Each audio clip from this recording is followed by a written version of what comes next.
Hey everyone, Spicy Toast Gaming here. Hope you're having a great day. Hope this video can make it a little bit better. Today we're doing our guide for Warwick, so let's just jump right into it. So up first we have Warwick at level 39, and we have him at 6 stars. Now for Warwick himself, 3 cost, 4/3, so decent stat line. You do have the dog keyword, and then play I strike a damaged enemy, so you can pick exactly who you're going to be striking, giving you some pretty solid removal, but do note he doesn't have any keywords when he's not leveled. His level up is you've dealt damage 12 times. So this is 12 individual iterations of damage, not just 12 damage. So if you do one really big strike for 12 damage, that's not going to count. That is only going to be 1 point of damage.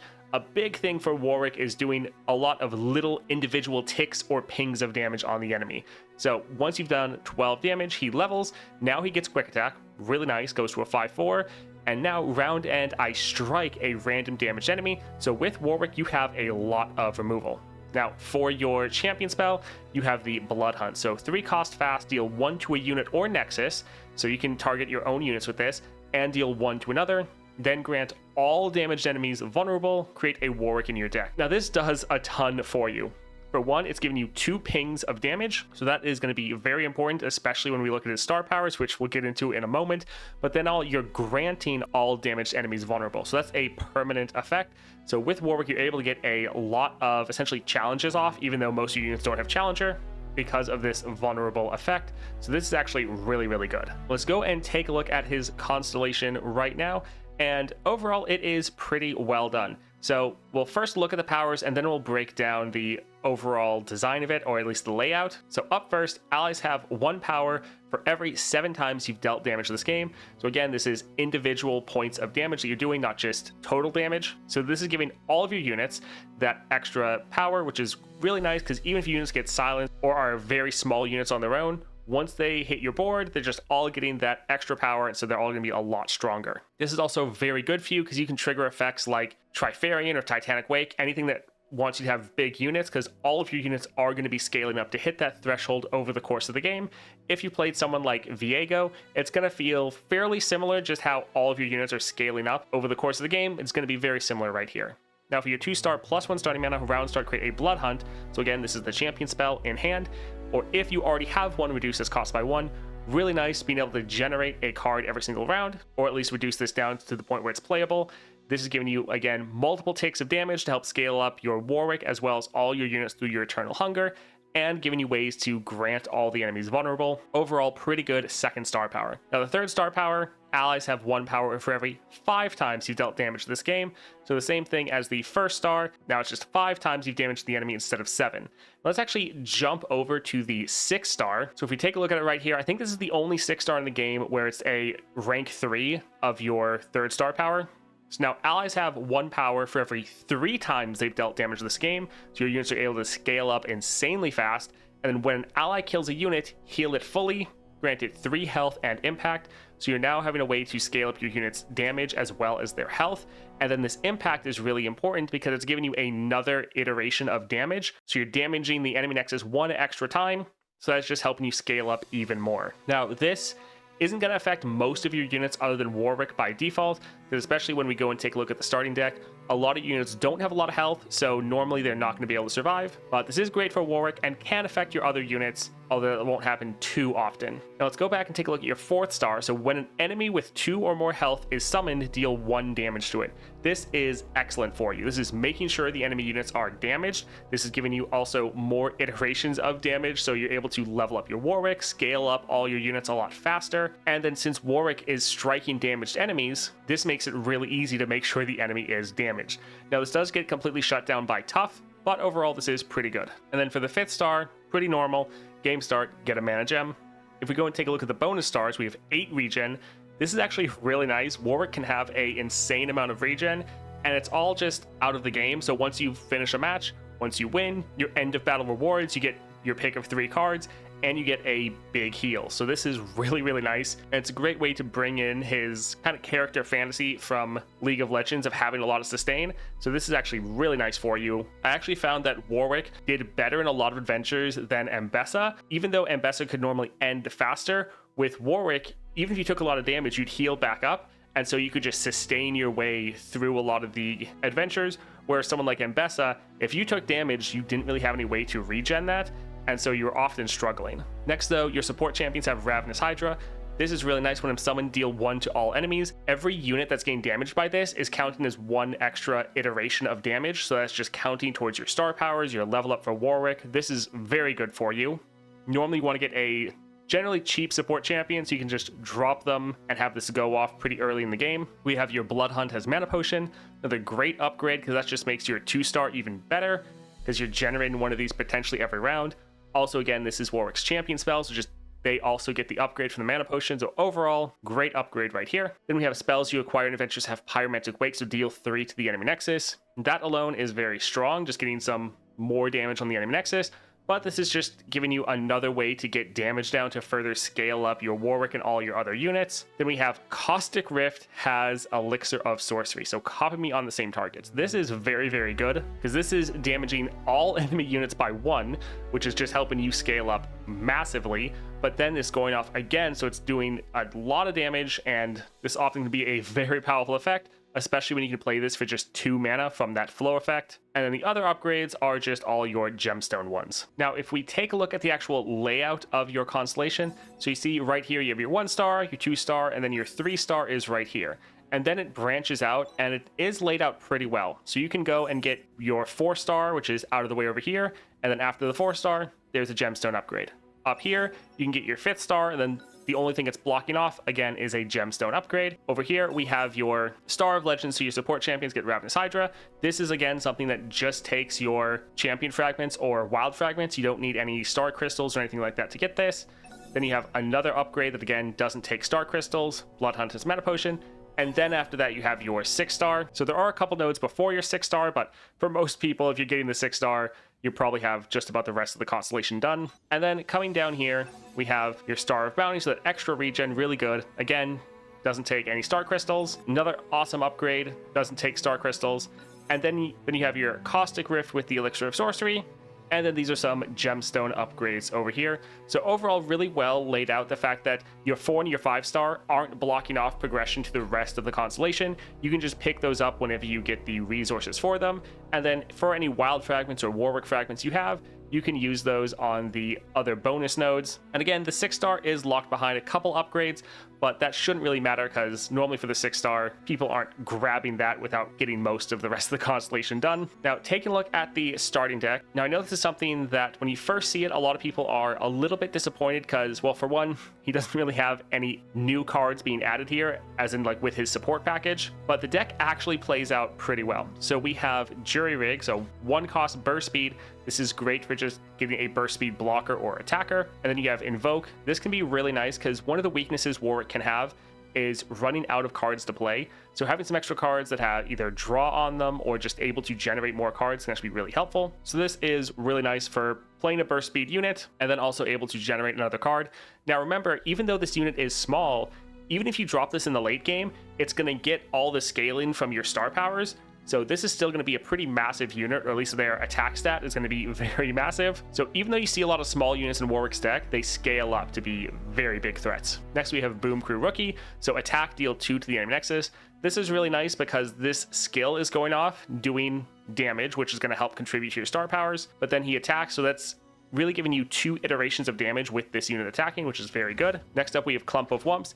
This is pretty solid, so we get 2 units. They are 4/2 with stat lines because of the Shadow Totem and the Pickaxe. And then when I'm summoned, create a Mushroom Cloud in hand. Now you can use these Mushroom Clouds in 2 different ways. For one, you can play them so that hopefully they'll damage the enemy nexus, giving you 1 more tick of damage, or you can use these as discard fodder for some of your other cards. So after the Wumps, we have Get Excited. To play discard 1, deal 3 to anything.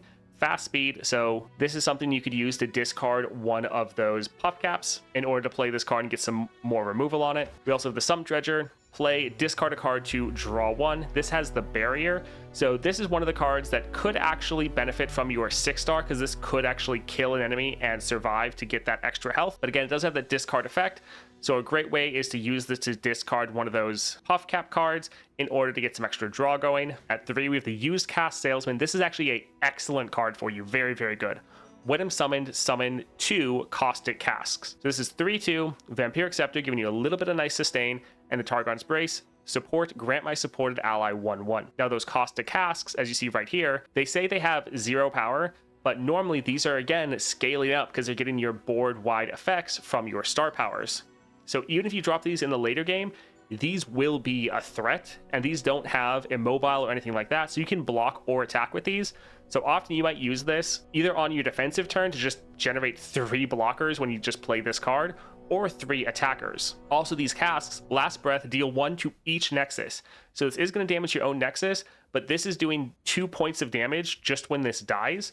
So normally what you can do, you can drop the use cast salesman, let both of these attack first. So they will attack. Normally they'll have some amount of power, even if it's just 1 in the early game. So that's going to be 1 damage. They will then die, explode, and damage each nexus. So this is giving you 3 individual points of damage, which is just really helps scaling up all your other units. So this is a very, very good card for you. Then we also have Warwick at 3. And then we have Caustic Rift at 4. This is really nice because Battle Banner give allies 1/1 this round.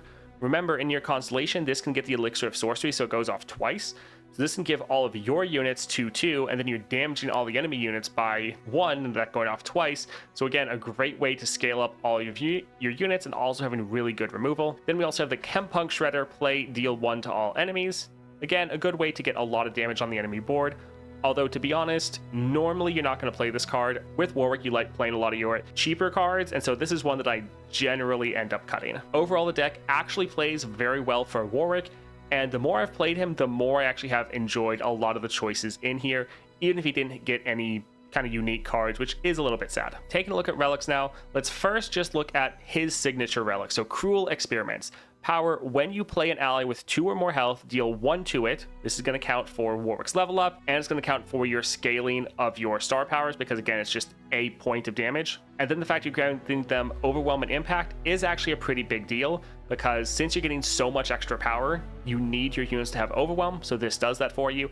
And then the Impact is just giving you, again, another point of damage to further help your unit scale up. So this is very good relic, pretty much his best in slot. Now, do note this is a play effect, not a summon effect. Overall, though, very, very good for you. Let's take a look at some common relics, though. Z-Drive Prototype, always a good idea. Pretty nice to have.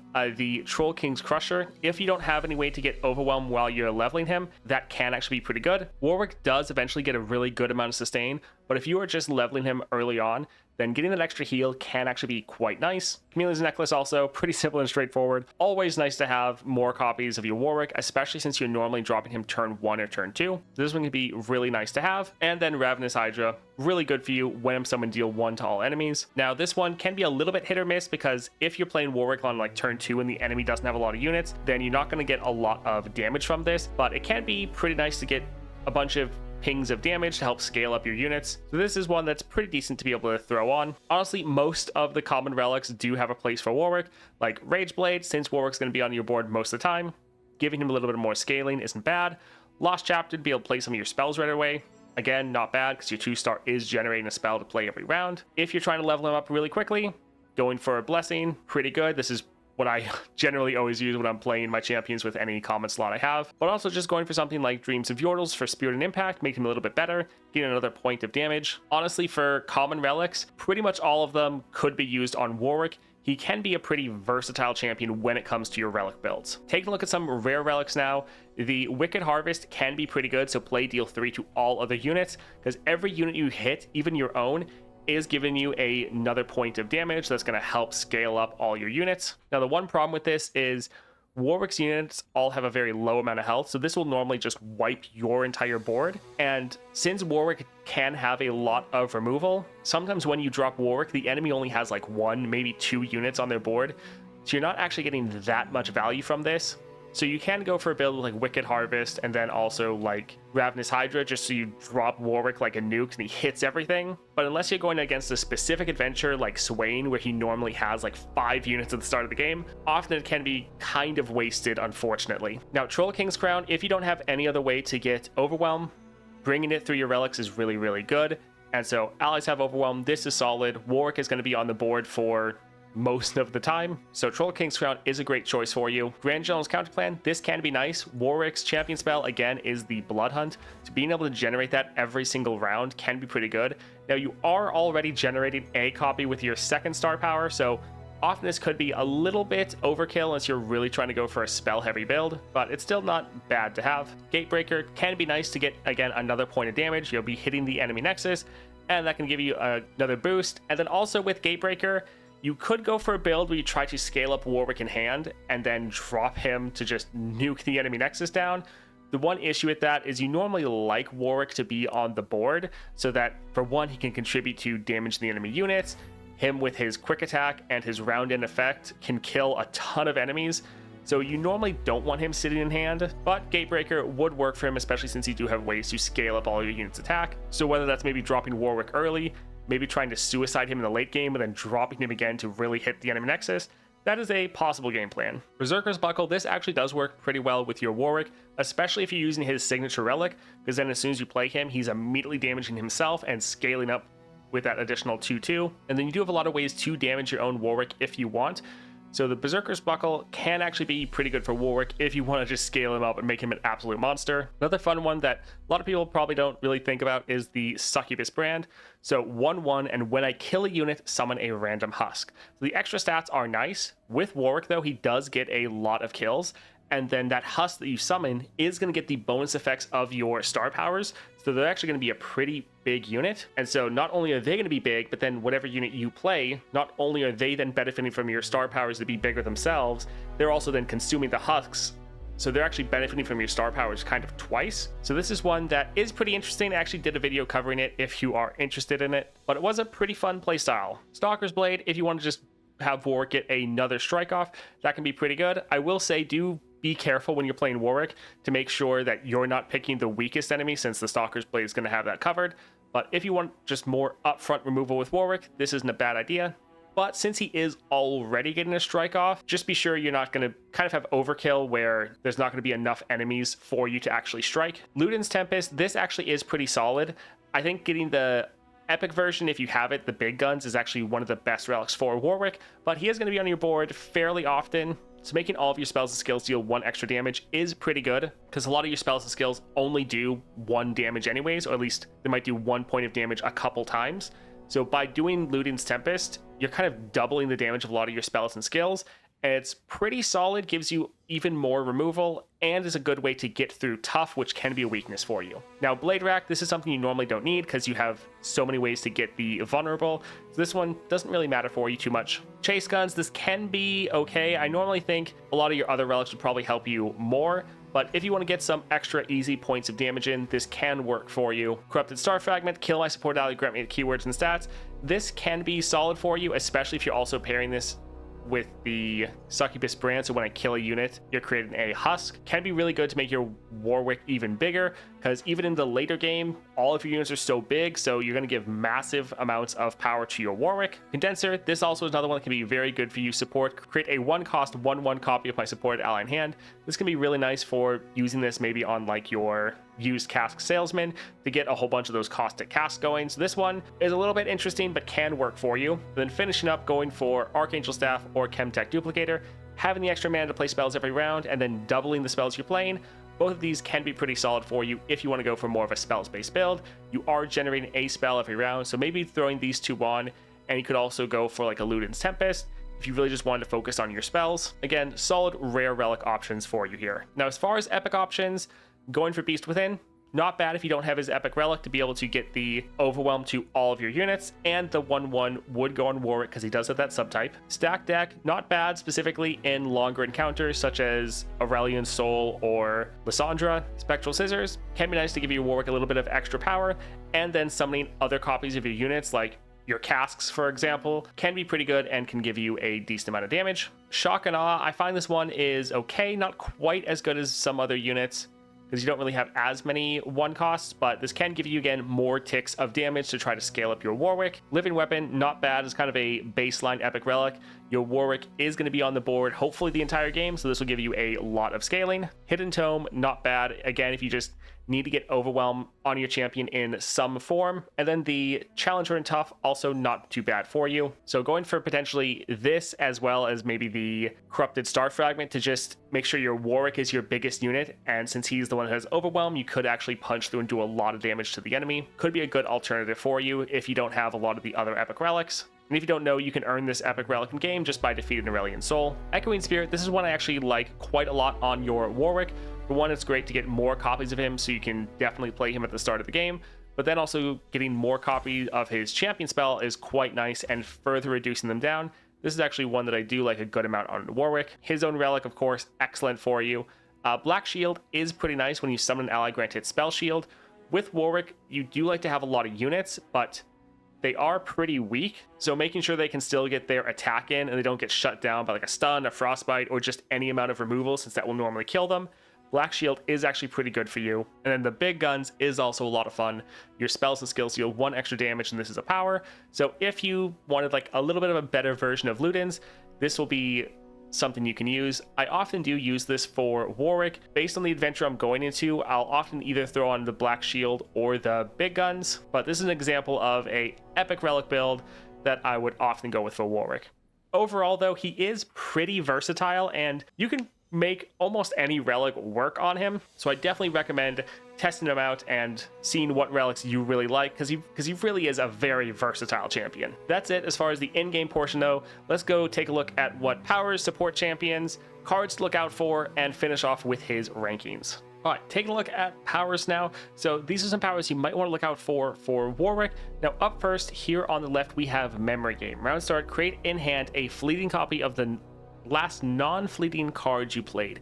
Now this card is actually very good for you, and it's solving one of the biggest issues with Warwick is kind of running out of things to play. Sometimes in the mid game you just run out of cards, and so being able to generate an extra card every single round, and the fact that you actually can pick what card you want to copy and play again the next round, can actually be very good for you. So Memory Game, it can take a little bit to get used to playing with this, but once you do, it's going to be very good for you, and it's helping mitigate one of your biggest problems with Warwick.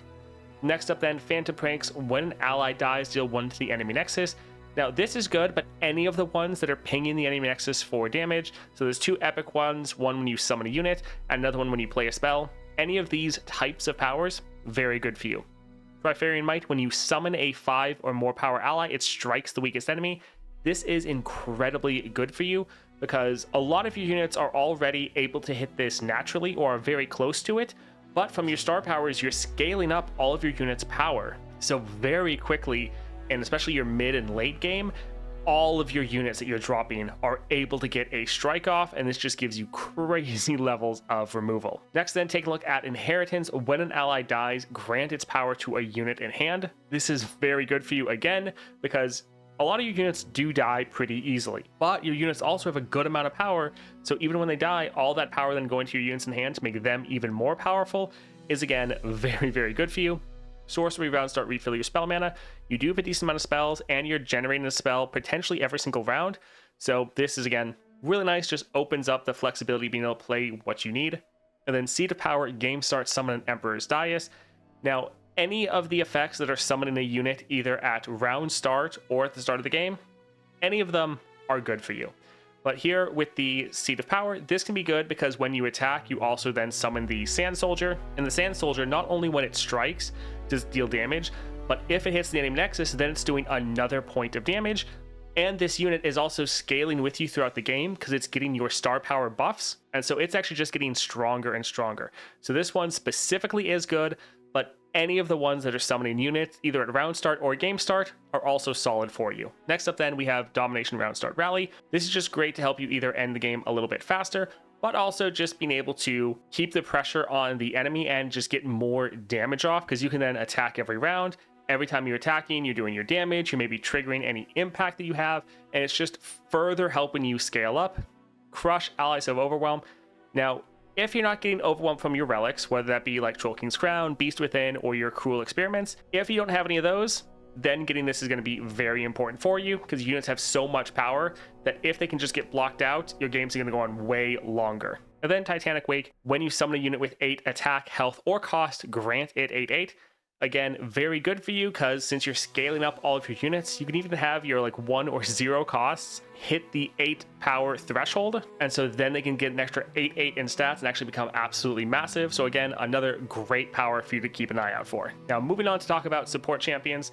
Now, as always, this isn't a exhaustive list, but this is just some things to look out for or consider when you are evaluating support champions. So up first, we have quick attack.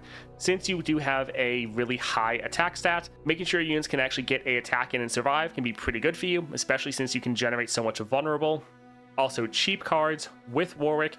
You do want to have a lot of your cards just being very, very cheap and potentially playing a lot of cards in a specific round, because with your scaling, even playing a card that's normally weak can actually be very powerful. So it's better to play a lot of units other than just some expensive units that you're only dropping like one a turn. Then last up, easy pings. So anytime you can get something that can easily ping the enemy nexus or enemy units, or just easy way to get a bit of chip damage in, any of those can be very nice for you. Now for some specific champions, up first we have Samira. Samira is great for all of these. She has quick attack, she has cheap cards, and she comes with the card that's able to ping the enemy nexus for damage, but then she's also able to generate cards that can again also ping the enemy nexus for damage. So she is really solid for you. Gwen is solid. She's a little bit more on the pricey side, but she has that quick attack. She scales with increasing your power, and then she can also hit the enemy nexus a bunch of individual times with her special attack effect, especially when she's leveled. And so she can just ramp up all your units very quickly. And then last up, we have Teemo.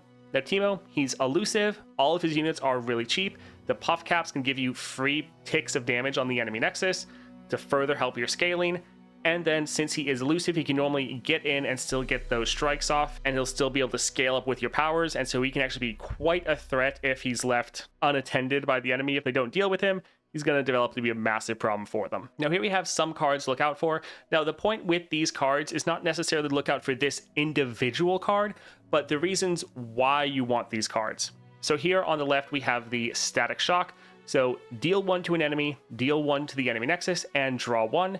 This also had the item on it that lets you draw more cards, and this has the Pyromantic Wake. So just by playing this, you're actually doing 3 points of damage, because 2 here and then 1 from the Pyromantic Wake. You're drawing 1 from this, and you're drawing from this item here. This is kind of doing everything you want. It's giving you a lot of damage, and it's helping your biggest weakness of running out of cards. So something like this that can do a lot of points of damage and can also generate more cards for you is pretty nice.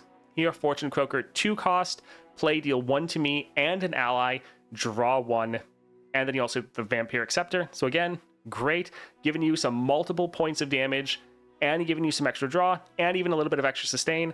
So while this isn't a normal Warwick card, this is actually doing a lot for you. Scorched Earth, kill a damaged unit or destroy a landmark. Really good because you're damaging pretty much every unit the enemy has, especially if you have the 4-star. So just being able to flat out kill a damaged unit can be very nice for you. Bouncing Bomb, slow speed, deal 2 to a unit or 1 to 2 enemies. You're pretty much always going to want to pick the one that's dealing the damage to multiple units. And again, you're just wanting this to be able to do a lot of individual points of damage, because this one card is again doing essentially 3 damage for you, or damage 3 different times, because the bomb itself is hitting 2 targets, so those are each going to count as 1 point of damage. And then the Pyromantic Wake also hitting the Nexus. Divine Draft, pretty much the same thing. You're dealing 1 to an enemy, 1 to another. You have the Pyromantic Wake, and it's generating a card for you. So really, any card you see that's giving you multiple points of damage, and if it's also mitigating your weakness of potentially running out of cards, that can really help you.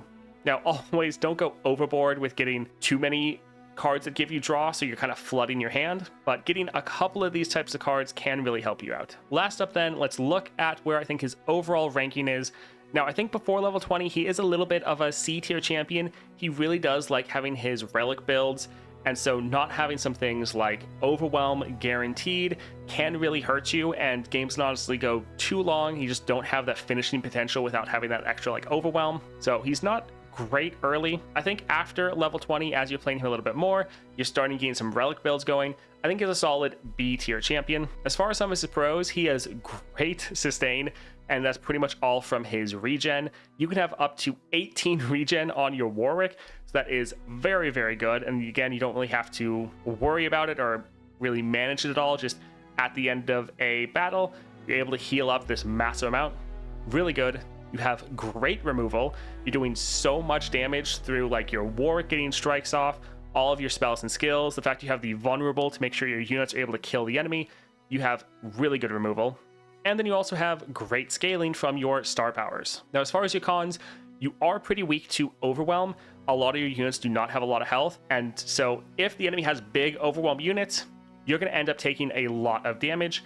and then weak at low level. So when you're first playing your Warwick, he doesn't feel the best, but if you take the time to actually level him up, he can be very good. Now, as far as his regional rankings, I think he is a pretty mid-tier champion. I don't think he is the worst in his region, but he definitely doesn't measure up to some of the ones like Jinx that is just going to be able to kind of dominate the P and Z. And also I would say for the ranking right here, while he is B, I think he is kind of like the high B, almost low A, but not quite sort of ranking, just to give a little extra context of where I really think he's going to land.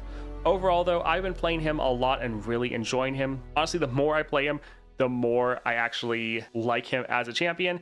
And I think while he looks simple at first, there is a decent amount of depth and complexity to his kit. That's it though for the guide. I hope this helped you out. If it did, a like and subscribe is greatly appreciated, and I hope you have a great rest of your day.